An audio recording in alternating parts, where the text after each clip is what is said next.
Greetings all. Welcome to our seminar, The Creative Process of Making an Animated Movie. I'm Dan Hawes. I make animation, gaming, and virtual reality experiences for a living. I also teach university courses in gaming and creative management part-time and research techniques that optimize cognition within virtual reality learning spaces.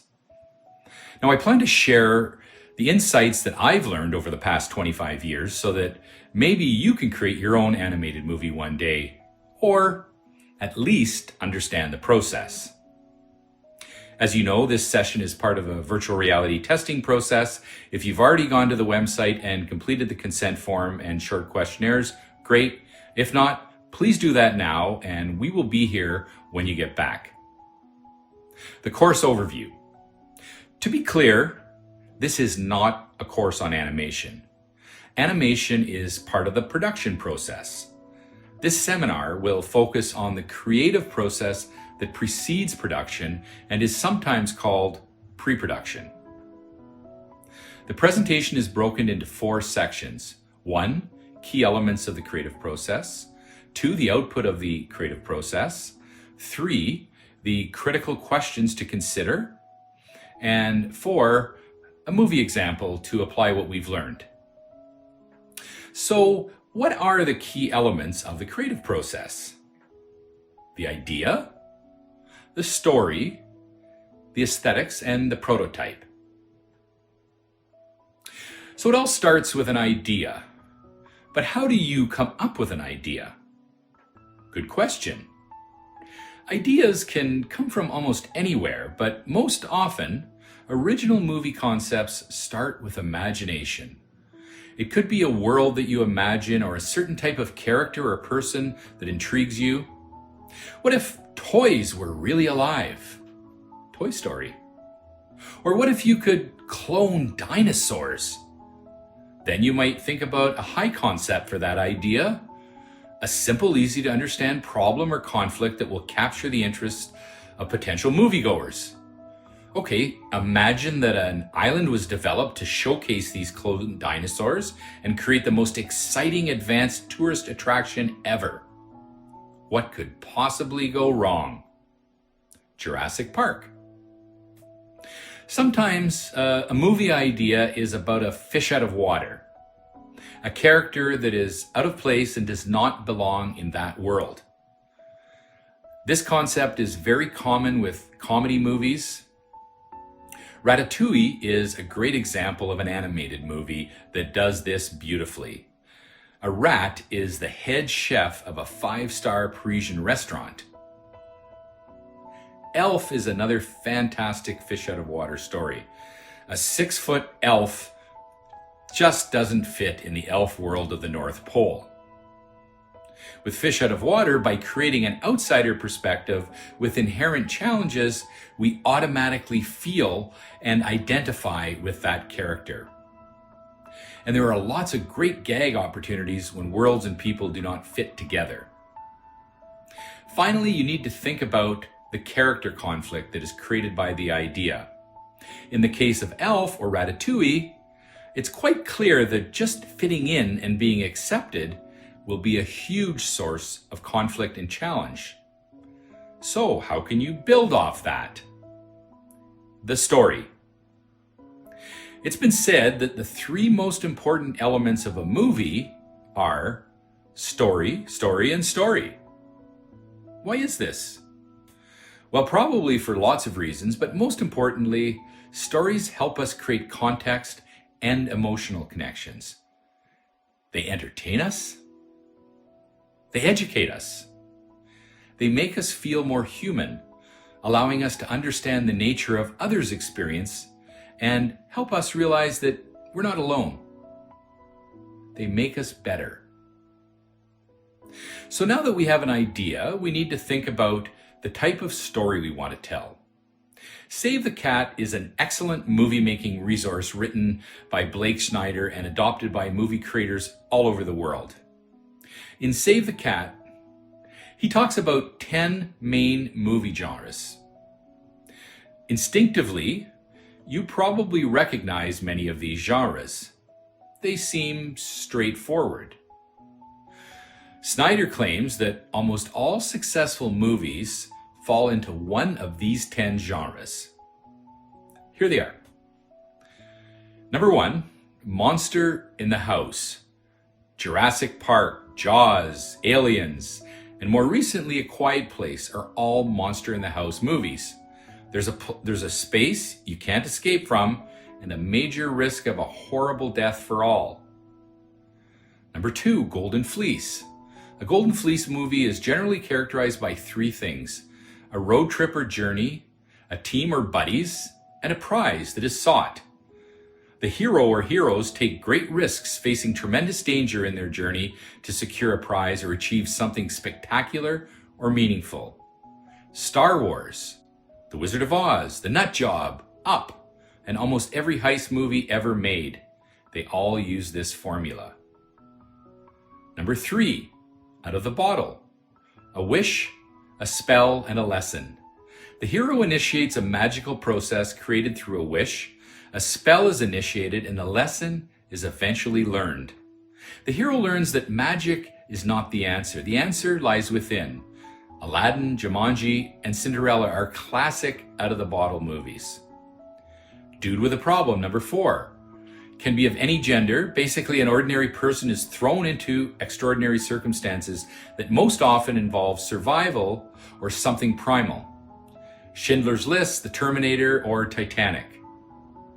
Number 5, Rites of Passage. These are movies about change, self-discovery, and overcoming a major obstacle to get into the next stage of life. These movies normally involve a journey, a pain, or risk of death to slay the proverbial dragon. As one might expect, How to Train Your Dragon is actually a rite of passage movie that uses a fish out of water character as well. Hiccup is an outsider from an insider's world. Moana and Frozen 2 are also rites of passage movies. These rites of passages are often based on common cultural mythologies, as explored by Joseph Campbell's The Power of Myth. More on Joseph Campbell shortly. Number 6, Buddy Love. There is an incomplete hero that is missing something and a counterpart that has those qualities, and a complication that makes things challenging and interesting. This is every love story or buddy story ever told. Toy Story, Finding Nemo, and Planes, Trains, and Automobiles. Number 7, Whodunit. Murder mysteries with a twist. Knowing who done it is interesting, but understanding why they did it, the motivation, is even more compelling. Knives Out, Clue, and almost every UK mystery movie are great examples. It's not that common with animated movies. Number 8, The Fool Triumphant. These are often fish out of water movies where the underdog wins the day. Wreck-It Ralph, Happy Gilmore, Elf, Bridesmaids, The Pink Panther. Number 9, Institutionalized. Locked away, the hero must adapt to a new environment, learn and grow. These movies are usually about groups where a choice is made and there's a sacrifice at the end. Adapt, die, or burn it down. Shawshank Redemption, Crazy People. Excellent classical examples. And finally, number 10, a genre we all love, superhero. An extraordinary character in an ordinary world. The hero has something special about them, a power, a talent, or even a mission to do good. There must be a nemesis or adversary of equal or greater force, and there must be a curse or destiny on the hero that they must overcome. Examples, The Incredibles, Spider-Man, Batman, Hacksaw Ridge, the war movie, and arguably How to Train Your Dragon. So can movies be in more than one genre? In short, yes. Here's an example. I would argue that Pink Panther is both a whodunit and a fool triumphant. Let's move on to the character archetypes. Now that you know what type of story genre you want to use, you need to consider the characters. And here are some literary archetypes to consider. The lover, the romantic lead who's guided by heart. They have passion and conviction but can be naive and rational. Classic examples, Romeo and Juliet and Belle. The hero, The protagonist who rises to meet the challenge and save the day. They're courageous and perseverant and honorable, but they can be proud and overconfident at times. Luke Skywalker, Wonder Woman, Harry Potter. Number 3, the magician, a powerful figure who has harnessed the ways of the universe to achieve these goals. They have access to science and alchemy, but can become corrupt and arrogant. Darth Vader, Gandalf. Number 4, the outlaw, the rebel who won't abide by society's demands. They're independent thinkers with virtue and nothing owing. They can be involved and actually criminals. Good example, Han Solo, Star Wars. Number 5, the explorer, a character naturally driven to push the boundaries of the status quo and explore the unknown. They're curious, driven, and motivated by self-improvement, but can be restless, unreliable, and never satisfied. Odysseus, Sherlock Holmes, great examples. The sage, a wise figure with knowledge for those who inquire. The mother figure or mentor is often based on this archetype. They are wise with experience and insight, but can be extra cautious and slow to act. Athena from the Odyssey, Obi-Wan, Star Wars, and the Oracle from Matrix. Number 7, the innocent. A morally pure characters whose intentions are always good. They're moral, kind, and sincere, but can be vulnerable, naive, and lack skills. These are most kids in movies. Number 8, the creator. A motivated visionary who creates art or structures during the narrative. They have willpower, conviction, but can be single-minded at times. Zeus is a classic example in the Iliad. The ruler, number 9, a character with legal or emotional power over others. They're omnipotent with status and plenty of resources, yet they can be aloof and out of touch. Classic examples, King Lear, Cleopatra. Number 10, the caregiver, a character who continually supports others and makes sacrifices on their behalf. They're honorable and loyal, but lack ambition and leadership. Classic example, Mary Poppins. Knower, lover. The everyman, a relatable character who feels recognizable from daily life, grounded, down to earth, relatable. They may lack power and preparedness. Classic examples, Bilbo Baggins, The Hobbit, and Winston Smith from 1984. Finally, the jester, number 12, a funny character or trickster who provides comic relief but may also speak important truths. While funny, they can be insightful and obnoxious and superficial. Frank and Estelle Costanza, Seinfeld, C-3PO from Star Trek. Now that you've gained an understanding of the character archetypes, you'll need to consider how they work with your hero to create the necessary context and conflict that all good stories require. Also bear in mind that most characters should likely adhere to one of the archetypes. While there may be other interesting mixes, these archetypes are based on a great deal of literary analysis and are far more likely to connect with audiences' innate understanding of character archetypes. The journey. So you've developed your idea and you have a sense of the characters that might be part of that story. Before you get all buttoned down, you still need to figure out the path, arc, or journey of the hero character and how it all fits together. Joseph Campbell, in his study of cultural mythologies, posits that there are certain myths and rituals that are very common, in fact, to most historical cultures. The hero's journey represents the common myths and rituals associated with the growth or initiation process. In this picture, the journey starts with a call to adventure, and with the help of a mentor, the hero crosses over into a new unknown world where they now must face incredible challenges and the risk of death. The death concept can be real or metaphysical, but it involves the discontinuity of something that existed before in favor of something new or reborn. So why is the concept of death so used in these mythologies? Well, as humans, we're pretty hard-headed. Somehow the risk of getting audited on your taxes, having the car keys taken away, or being grounded just doesn't seem to be enough. We learn and grow when the most is at stake, and there is no way to avoid it. Once the hero passes through the final test, there is an atonement process, and they return with the gift or elixir that makes them better in the old world. Now, the next chart depicts a bit more context of the hero's journey. The call to adventure happens within the ordinary world, and the hero will initially resist or refuse that call. They have no desire to change until something happens that forces them or motivates them to change. With the help of the mentor or sage character, the hero eventually capitulates, crossing the threshold to this unknown world. Here they face tests and enemies, they make allies and build relationships that will help them survive. This is often referred to as the supreme ordeal or initiation process. The next process is the unification or transformation process. It's really about the final battle or challenge.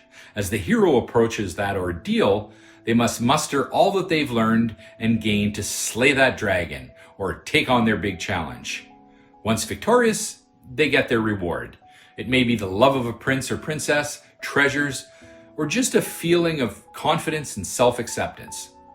Upon return, the hero must also atone for their misdeeds before they are fully accepted into the world born anew. The Lion King is an excellent example of an animated movie that elegantly deploys the hero's journey. Simba's initial call to action is when his dad rescues him from the hyenas and challenges him to grow up.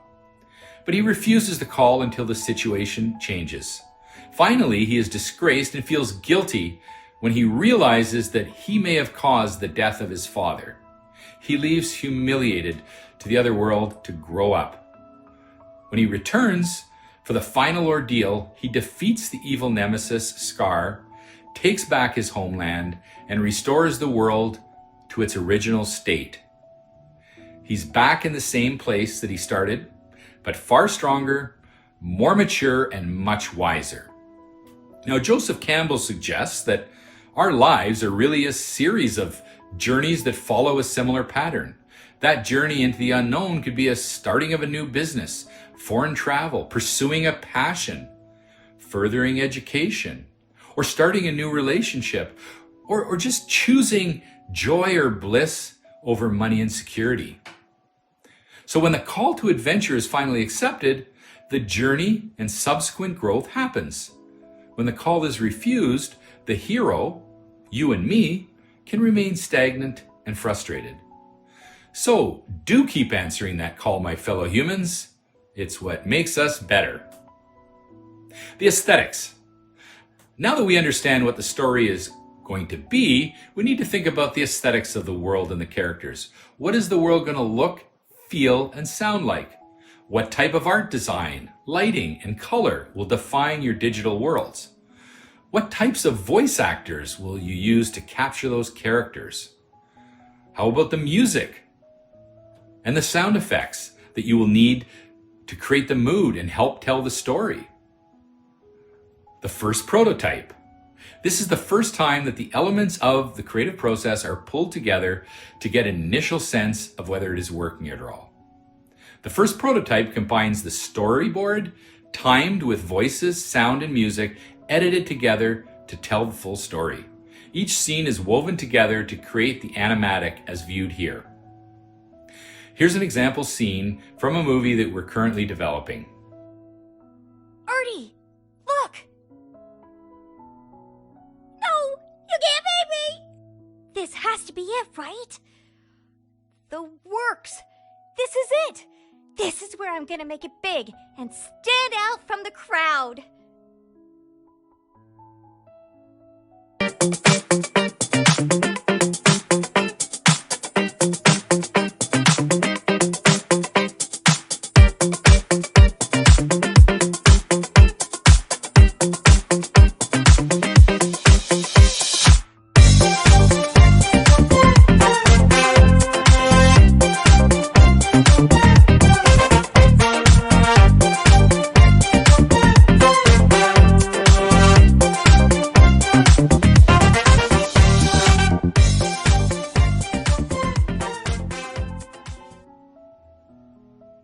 So the summary of the creative process: the idea, the story, the aesthetics of the world and characters, and the prototype or animatic.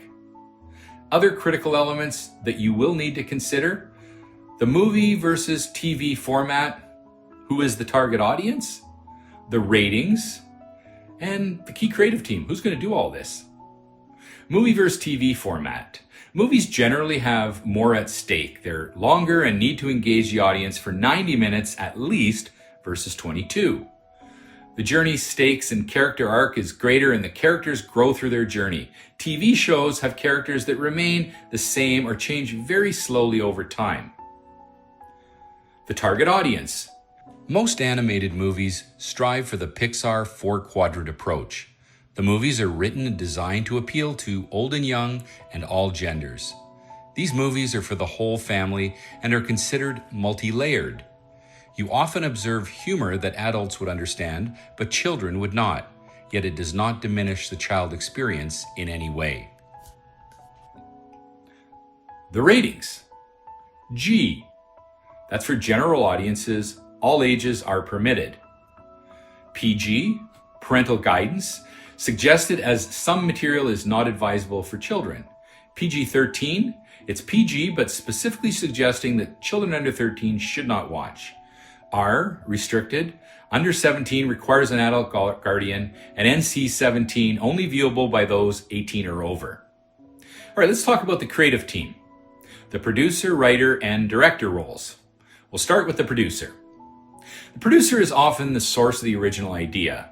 They may have imagined a concept, a genre, and may have a strong sense of creative direction. They may have a story they want to tell and are compelled to find a way. They're also thinking about what technology and process might be required and the business issues. How the heck do we pay for this grandiose idea? And how do we get our money back? Producers are most often meta-artists, bigger picture thinkers, but generally not experts in specific technical domains.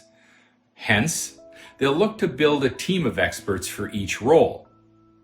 A producer will bring their two best friends in, that's their first order of business, to help develop the concept, the writer and the director. Let's talk about the writer. The writer may also be the source of the original idea.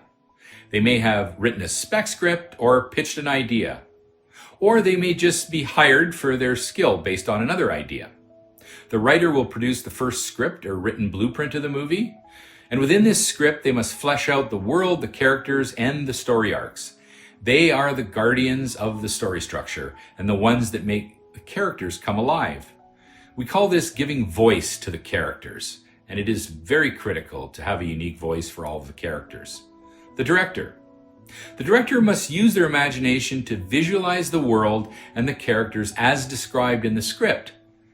They are the storytellers. They frame the presentation and translate the written words into a visual experience. But most importantly, the director is responsible for creating the emotion and overall effect on the audience. No emotion means no success. Make them laugh or make them cry. The sin is to do neither. Like the producer, the director is bringing multiple disciplines together to create the best possible experience. Now, sometimes you hear about people that do it all. They write, produce, and direct. So can people do all of these roles? Yes, in some cases, the producer, writer, and director are all the same person, and in other cases, they may do 2 of the 3 functions. That said, in my experience, it is generally better to bring unique perspectives and different complementary skills for each function. The output of the creative process. So, what is the output that we need for our creative process to be complete so we can move into the animation production process? Well, we need a script and storyboards that visually present the script with pictures of the story for every few seconds. Our characters and worlds must also be designed as they will be presented in the storyboards. We'll need the voices and sound effects and a score and a music track. Most importantly, we need our first prototype. That is the output.